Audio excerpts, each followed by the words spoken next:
ऐसी बहनें ख़वातीन, ऐसी ख़वातीन बच्चियाँ जिनको सिलान हो, जिनको लिकोरिया हो, और ऐसे नौजवान जिनको धात की शिकायत हो, जरियान की शिकायत हो, इतलाम की शिकायत हो, तो वो लोग जो हैं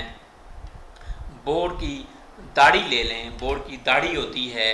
और दाढ़ी लेकर उसको साइड में खुश कर लें, उसमें बराबर वज़न मिश्री डाल लें, और ये 1 चम्मच रोज़ाना गाय के दूध के साथ लें। ख़वातीन, अठराव वाली ख़वातीन भी, सीलान वाली ख़वातीन भी, और इतलाम और जरियान वाले मर्द भी इसको इस्तेमाल करें, तो ये बहुत ही मुफीद है।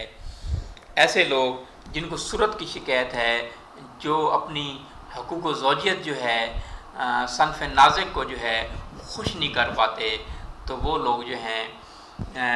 बोर्ड का दूध निकाल लें, और 1 कतरा 1 पतासे में रख के सुबह लें, दूसरे दिन 2 कतरे डाल लें, तीसरे दिन 3 कतरे डाल लें। ये 15 से 20 रोज़ लें, तो इंशाअल्लाह उनकी सूरत की शिकायत, जिसे प्रीमैच्योर एजुकेशन कहते हैं, जल्दी डिस्चार्ज हो जाते हैं, उनके लिए बहुत ही मुफीद है। जरियान को भी ख़त्म करेगा, इतलाम को भी रोकेगा,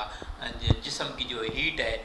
जिस्म की जो हिद्दत है, उसको भी कम करेगा। मज़ी और मनी का मसला होता है, बाज़ औक़ात आप किसी लड़की से बात करते हैं, सेक्सी बात करते हैं, तो आपके कतरे निकलना शुरू हो जाते हैं, तो इंशाअल्लाह उनको भी रोकेगा, और आप तंदुरुस्त होंगे, आप सेहतमंद होंगे, आपके जिस्म खून बनाएगा।